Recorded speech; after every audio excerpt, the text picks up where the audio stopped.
Hello, everybody, and welcome to Pokemon Training 101 Sword and Shield Edition. I know this is pretty late in Sword and Shield's lifetime, but I've been asked to go over some basics by a few people I know, so I'm going to be doing that.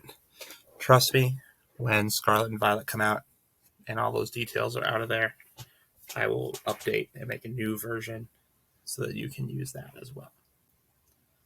So let's get started. First, we'll start with some of the basics of Pokemon training if you are trying to build a competitive Pokemon team. The first thing you need to consider are Pokemon's IVs. IVs, or individual values, are a Pokemon's inherited values. So they get those from their Pokemon parents. Think of it as your predisposition skills, right? So if you're inherently athletic, or you've got good genes for height, right? Those are like your IVs, right? Each stat has an IV, which is hidden to you, and you cannot find out what that is until very late in the game. There is an IV checker, I believe it is in Winden, where I can show you what your IVs are for each of the stats. And each IV can be from 0 to 31. So 0 would be your Pokemon is absolutely awful at that. 31 is, wow, your Pokemon is naturally gifted in that specific stat. So having Pokemon with good IVs is something that can be very helpful when you're battling, right? Because if your Pokemon, the opponent you're fighting, has perfect IVs and you have mediocre ones, right, they're going to be able to outspeed you and outhit you. Luckily, in Sword and Shield, new items have been introduced called bottle caps, and they are allowing you to raise a Pokemon's IVs to the maximum. You can only use these bottle caps when a Pokemon is level 100, so it gives you an incentive to train your Pokemon all the way up to that maximum level. And there are two types. Silver ones raise only one stat, while golden ones raise all of the stats for that Pokemon to 31. Bottle caps are used in Winden for the Hyper Trainer, and you can find them kind of scattered around the game in the wild areas. Sometimes they're given away, so there's ways to earn these bottle caps. You can find them just on the ground. Sometimes they're even raid prizes, so you can get them. EVs are different. EVs, or effort values, are earned points that you get for battling other Pokemon. Each Pokemon can earn EVs in each of the 6 stats for battling, so that would be hit points, attack, defense, speed, special attack, and special defense. Each Pokemon you fight and defeat rewards you EVs, and depending on which Pokemon it is, you're going to get a certain type of EV. So, if you're battling a Pokemon like Zubat, you might get a speed EV, whereas if you battle a Pokemon like Rattata, you'd get an attack EV. So, depending on what Pokemon you're fighting, you're getting different EVs. When you play the game through originally, you can't really focus on that because you're just trying to get through the story, and you're forced to fight Pokemon who reward different EVs. So you can't; those original Pokemon that you use in your team might not be the best Pokemon to use because their EV totals are going to be filled at the end of the game, at the end of the playthrough. A Pokemon can have 510 total EVs, but only 252 in a certain stat. So once you have 252 in one stat, that stat is maxed. You can no longer add an EV to that. Because of that, mathematically, you can only max 2 stats on a Pokemon. So, for instance, if you want to have a Pokemon that's going to be primarily attacking on your team, you're going to want to max out its attack stat, so either attack or special attack, and maybe speed, so it can outspeed your opponents. Whereas if you have a more defensive Pokemon, you might want to max hit points and its defensive stats. Luckily, in this game, in Sword and Shield, you can go to the Isle of Armor and reset your EVs for 10 Armorite ore. There's an NPC who sits on a sandbar near the dojo, and if you talk to her, she can reset your EVs back to 0. But you can also erase EVs the old way by giving Pokemon berries, but Armorite ore is really easy to get. You get it every time you raid in the Isle of Armor or in the Crown Tundra, so it's much easier to just reset with the NPC on the sandbar.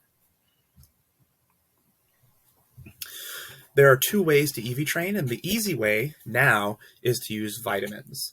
There are 6 vitamins, and each one raises a Pokemon's EVs by 10. The 6 vitamins are HP Up, Protein, Iron, Carbos, Calcium, and Zinc, and each one will raise those stats by 10 points. So if you have enough money, you can buy these vitamins using cash or using BP. So if you really maxed out your battle tower, you can use it for that. And what's new in Sword and Shield is you can use vitamins to max out your EVs in a stat. That's new. You could not do this before that. So this is kind of a big deal that you can use vitamins in this. The original way to EV train is still possible, but it's a little bit more difficult. You have to go and find a Pokemon that gives the specific EV that you want, and then keep track of the individual EVs by hand. So if you want to max out your speed, you'd have to battle Zubats exclusively until you had 252 speed EVs. It takes a lot more time. The vitamins are faster. Going back to that, if you are short on money,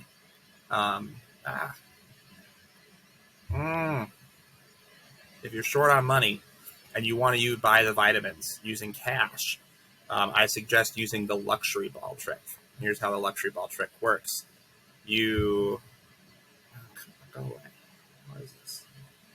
There we go. Okay, so the luxury ball trick, you go and you get as many watts as possible in the wild area by looking at raids, and then you go to around to the different gym trainers, gym leader, or the gym challenge people that are out in the wild area, and you find the one that's selling luxury balls. Buy luxury balls with watts, and then sell your luxury balls. Luxury balls sell for 3,000 money, and so if you spend all your watts on luxury balls and then trade them in for cash, you'll have enough to buy vitamins. And that's how I do my EV trade. Natures are also an important part of Pokemon. They raise one stat and lower another. Luckily, in Sword and Shield, they introduced mints, which can change a Pokemon's nature. You can find them on the ground in the Isle of Armor and in the Crown Tundra, a little bit easier than in the regular wild area, or you can buy them using BP at Wyndon. You need to pick a nature that plays to a Pokemon's strengths. So, for example, a Pokemon like Cinderace would want an ability or a nature that increases its attack, which and might lower a stat that it's not as important in, like special defense. Here's a handy little chart for you if you're trying to figure out which nature you want. So for Cinderace, we talked about having attack up, special defense down, so that is naughty. So that's a potential one. A lot of attackers like to have the Jolly ability or Modest or Adamant. Those are usually the ones you use. Serious, quirky, bashful, docile, and hardy don't do anything, and they're not the natures you want if you're competitively battling. Something else you need to consider when you're doing this is the types of moves that your Pokemon learn. The stab bonus, or the same type attack bonus, boosts moves that are the same type as your Pokemon. So if you have a fire Pokemon and it has a fire move, it's going to be stronger than if a dragon Pokemon uses a fire move. It is, however, important to have non-stab moves on your Pokemon that can cover weaknesses. So in the instance of a fire Pokemon, a Pokemon like Typhlosion back in Gold and Silver learned Thunder Punch, so it can punch through water Pokemon. Or it could learn a move like Earthquake, which would defeat Rock-type Pokemon, which are good against Fire types. So having moves that defeat Pokemon that are good against you are important. The instance over here is Fighting-type Pokemon often learn a Rock move, like Rock Slide, or Thunder Punch, and that helps them defeat Flying Pokemon, which are stronger than them. Items are also important. Every Pokemon in your team should have an item. Even if you don't have the best items, having an item is better than not having one. Items like Leftovers, the Assault Vest, Choice Specs, Choice Band, Choice Scarf, Weakness Policy, and Focus Sash are some of the more common items that are used in most teams, but there are other ones that get used in smaller niche environments. If you're trying to use terrain, you might have the seed items or the terrain extender. There are items that increase the amount of time that weather is active on the field. There are items that increase attack temporarily for certain types. There's lots of different things. Berries are also very common because they can reduce the damage done from certain types of moves or heal. You can also only use one copy of an item in a competitive team, so you can't have all of your Pokemon hold Leftovers. Only one Pokemon can. So you have to decide which Pokemon is going to get what item. Finally, let's talk a little bit about strategy. This isn't going to be an in-depth strategy session, but just some ideas for beginners. Weather is a very important mechanic in the game, and there are 4 types of weather that give certain advantages. And you can build your team around a weather mechanic to make it a little bit more cohesive. So when you're building a team around weather, you have to consider things like their abilities. So like, for instance, in rain, there's abilities like Rain Dish or Swift Swim, which help Pokemon out in rain. Rain Dish heals Pokemon, and Swift Swim makes you move faster. Whereas things like Slush Rush or what's that one? Snow something. There's another one that makes it harder to get hit when you're in the hail. So each of these weathers has abilities that help in those specific weather conditions. With their regular effects, right? Like Sun increases the power of fire moves, makes Solar Beam last only 1 turn, weakens the power of water moves. Same thing with water, right? With rain, it increases water moves, thunder hits every time, fire moves are weaker, that kind of thing. There are Pokemon that have abilities that set weather, so you don't have to use a move to do so. So those are really helpful in these kind of teams. For Sun, Torkoal and Ninetales can set weather. For rain, Politoed and Pelipper are the weather setters. Tyranitar and Hippowdon set sand, and Abomasnow and Vanillish set hail. Another mechanic that can be very helpful in battle is terrain. And what's helpful about terrain is you can have a terrain going the same chance that you have weather. So you could use like electric terrain and rain together, and that would be okay. Terrain boosts the moves of the type and have other special effects. They boost the power of moves of that type by 50%, which is a considerable amount. If electric terrain is up, Pokemon can't sleep, which is its extra special effect. In grass terrain, all Pokemon on the ground heal each turn.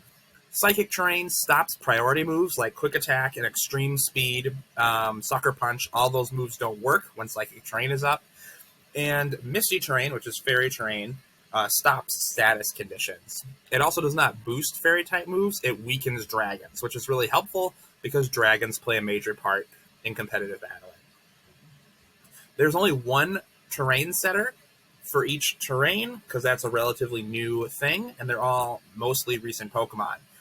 The electric terrain setter is Pincurchin, the grass setter is Rillaboom, the psychic setter is Indeedee, and the misty terrain setter is Galarian Weezing. So these are the Pokemon you might want to look for if you're going to try to use a terrain team. Finally, you always need to think about how ability and moves combo together to help make you a better, stronger fighter. So, for instance, Storm Drain is a really great ability that works well with moves like Surf and Muddy Water, and that's because Storm Drain increases special attack when you're hit with a water move. So, if you're using if you're doing a double battle and you have a Pokemon with Storm Drain like Gastrodon, if it gets hit by your ally Pokemon's Surf, it's going to increase its attack and take no damage. There's other abilities like that, like Motor Drive, and there's a Fire one. There's lots of different things for that. There's also moves that work really well with terrains, like Grassy Glide, Expanding Force, Rising Voltage, all those different moves that tie into those special things. Having moves that work well with these abilities is essential for team building. So, for instance, if you have a Pokemon with Pure Power, which raises attack, and you only have special attack moves, you're not really playing into the bonuses of your ability. Some more things to consider before we end the video here. Try not to have too many Pokemon that are weak to a certain type. So if half your team is weak to rock Pokemon, that's not going to be very good, right? They're going to see that, and they're going to use a rock type against you, and you're going to have trouble with that. You should have both physical and special attackers on your team. So a Pokemon like Cinderace really focuses on physical attack, while Inteleon focuses on special attack. So having a Pokemon that can do each role is important, because then you can take on any opponent. You also should consider moves like Baton Pass, Volt Switch, and U-Turn, which allow you to switch for free. If you have to switch a Pokemon, you're going to switch them into an attack, and they're going to take damage. But if you use Baton Pass or Volt Switch or U-Turn, you could potentially switch without getting hurt.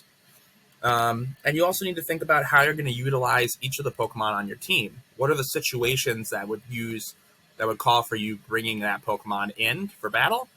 And that really depends on what your opponent's team is, right? If your opponent is bringing certain Pokemon, or you see that they're maybe using a weather strategy, right? You might want to bring a counter to that strategy so that you can counteract what they're trying to do. Thank you so much for watching, and I hope you've learned something about basic competitive battling from this video. Of course, there will be a new video that comes out when the Scarlet and Violet games release, and I'll update the information to make it so that you know how to get all the different things, because Pokemon has been making it easier and easier to make competitive Pokemon in the games. Much easier than back in the day, at least. Thanks again, and we'll see you next time.